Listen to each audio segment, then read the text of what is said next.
Good morning, learners. Today we're looking at Pythagoras theorem. What exactly is this? What does it mean? Oh, let's not forget one very important thing. We need this, which is an angle of 90 degrees. It's the only condition under which this happens. Okay, so let's, as usual, place it somewhere safe. Somewhere here. And then look at what this means. So, to picture this as, to understand this, we need to first create a shape.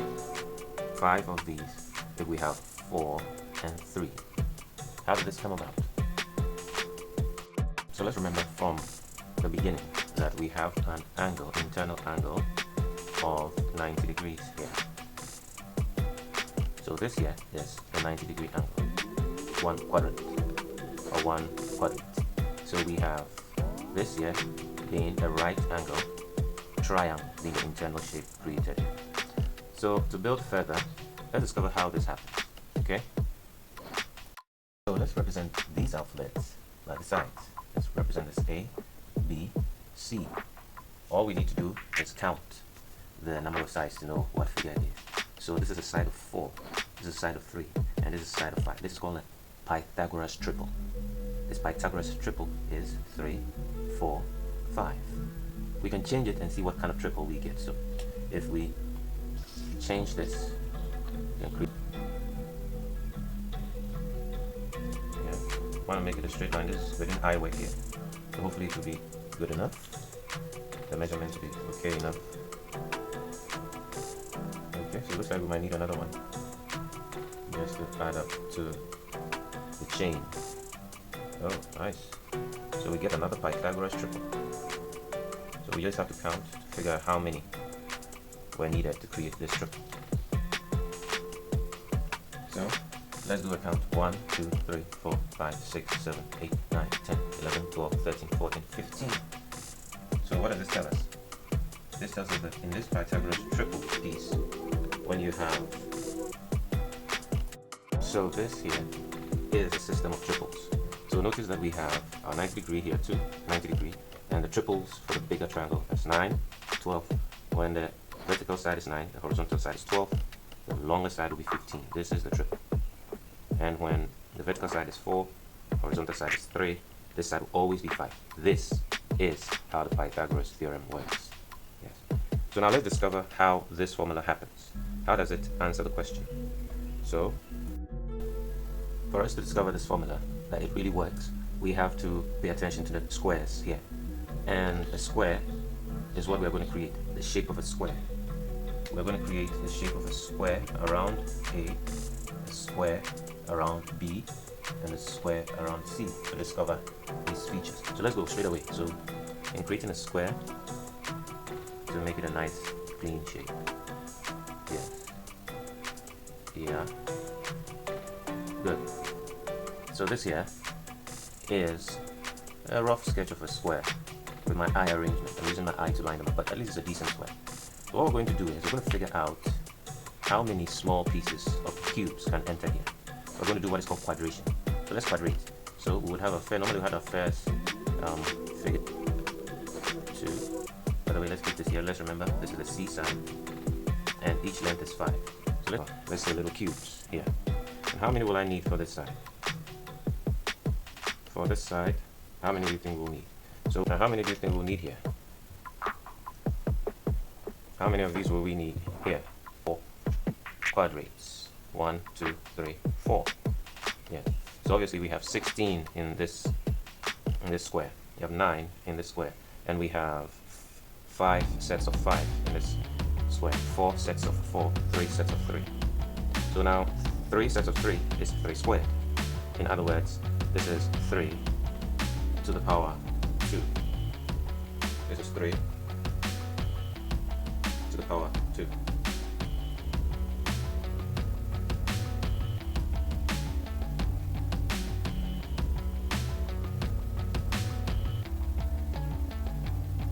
This is 3 to the power 2. The B side is equal to 3 to the power 2.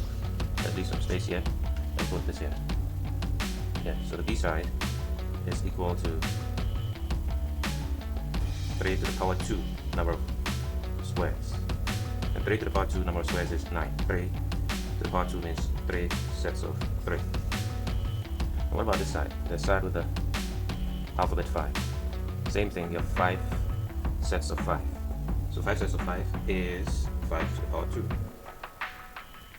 5 sets of 5 is 5 to the power 2. It gets us as good as 9. 4 sets of 4 will be what? 4 to the power 2. So the number of squares in here will be 4 to the power 2. 4 to the power 2 is 4 sets of 4. This means you have 16 inside here. 16. Yes, so let's notice something very interesting. The square we put on the side A has 4 sets of 4 cubes. And that means 4 sets of 4 is the same as 4 times 4, which is 4 squared. That's 16. 16 of these. The square we put on side B has 3 sets of 3, which is 3 times 3, which is 3 squared. The square put on B is 3 squared, which is 9 cubes. You can see 9 quadrants. The square we put on side C, you can see 1, 2, 3, 4, 5. 5 sets of 5 is 5 times 5, and this is 25 with the square on side C. The square represents the geometric figure. So if we want to test this out, all we have to do is, if we add these two sides, if we add these two cubes together, you're going to discover that it's going to give you the same number of cubes in the big one. Let's test it and see. So this is 5 by 5.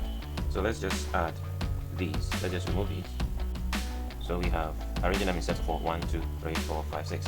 4 times 6 is 24, and that was the last piece which we put here. So that's 25. So you have 25 from adding the squares or the cubes in these two square-shaped figures. Then it's the same as the number of cubes here. 1, 2, 3, 4, 5. 5 sets of 5 is 25. And now adding these two sets has given us the same figure. So what does this mean?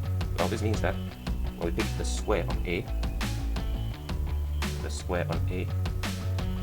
and we add it to the square on B, we add it to 5. So this is the Pythagoras theorem. So here we can bring these back, set of 9, and then bring our shape back. So we still have a 4. We still have a 4 set 1, 4 sets of 4. So 1, and then we dip it here, here, and back. So the conclusion of this is that the number of squares on this side, or cubes on this side, plus the number of cubes on this side, gives you the same number of cubes on this side. This is the Pythagoras theorem. Of course, the angle created in here is the angle that we are going to look at. Yeah. So this is the opposite of the angle. And this side, the B side, is given a special name, adjacent. Adjacent. And the long side is given the name hypotenuse. Hypotenuse. So this is the opposite to the angle, adjacent to the angle, and hypotenuse to this angle. And there's another set of relationships that we'll discover from it. So let's go. Guys, so what this simply means is that, imagine we do not know that this side is side 5. So let's just put it on this side. Let's imagine we do not know. And we keep the squares somewhere safe. Right? And we only, let's keep these also away. Yeah, let's keep all these figures away. And then maybe we only know. Yeah. So let's imagine that we have a question like this, and we are told to find the value for C. Well, all straight away we know that this square, or this triangle, has a side 4, has a side of 3, has a side of 3, and this side is unknown. I know that the square shape will have 16, the square on this side will have 16 small cubes, the square on this side will have 9, and all of it will be equal to the square on this side. So all I have to do is write the square root of 4 plus the square root of 3 gives you the square on this side. And obviously this will be 16 plus 9 equals C squared, right? So then this is obviously 25. 16 plus 9 equals 25 is C squared. So the number of squares on C is 25. But how does it give us the answer for this? Here's where we have something called the square root. The square root simply means that you have a square shape that you think of as a root. You can see these are like the roots of the shape. These are the roots going to the ground. So how many roots can you count on each side? Here I can count 1, 2, 3, 4, 5. 1, 2, 3, 4, 5. 1, 2, 3, 4, 5. 1, 2, 3, 4. So the root system on each side is 5. So, and we use the root system by doing this. Square root means you're finding the root system. You're going down to find the root on this square. The side. So one side, C, will have 5 of the pyramids. So you see that it brings us back to the answer 5, to the Pythagoras triple. So sometimes you can also be having one side missing. So if the A side is missing and we're trying to find it, it's simply the A squared plus this side squared, giving you 5 squared. Obviously, I'll have to carry this side to this side, so a squared will be 5 squared minus 3 squared, which is 25 minus 9, and that will be 16 a squared. And the root of this will give us 4, which would be the figure that was here. So what about if the C side, the B side, was missing? If the B side is missing, it's a similar thing. What do? What we need to do is the same thing. I write 4 squared plus b missing side squared is equal to 5 squared. And what does that give us? So I have my b squared being equal to the difference between the 5 squares minus the 4 squares, which is 25 minus 16. And 25 minus 16 should give us 9. So when you find the square root of the shape, you're going to get a figure 3, just like this. Brings us right back to the beginning. Well, I mentioned earlier that there was another family member in this work, theta. Theta is the angle here. The angle here needs to be found. So the angle here is the fourth family member of the Pythagoras theorem. And in this case, it relates, we use division to relate the family members in this shape. So how does it go? So the relationship that we discover between these family members is that we're going to look at, to remember the relationships. So write it down. That's so, ka, toa. So S, so the sine of this theta is equal to the opposite over the hypotenuse. The cos of the theta is equal to adjacent over hypotenuse. And then the tan of the theta is equal to opposite over adjacent. So here, the sine of theta is the opposite over the hypotenuse, which is 4 over 5, opposite over hypotenuse. That's the sine. The cos of theta, this one new family member, is the adjacent, which is 3, over the hypotenuse, which is 5. And the last one is the tan of the angle is equal to the opposite, which is 4 over the adjacent, which is 3. So we have just discovered the relationships. These are the relationships of this new family member. So this new family member theta relates, as we said, the opposite and the hypotenuse to be the sun, so to speak, or sine.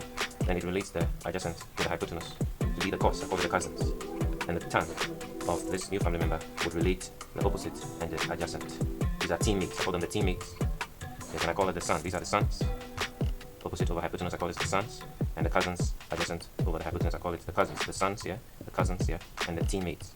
So it's always the sun, the sons, this sun over that creates the sons. This one over this creates the cousins, of course. And opposites, this one over this creates the tan.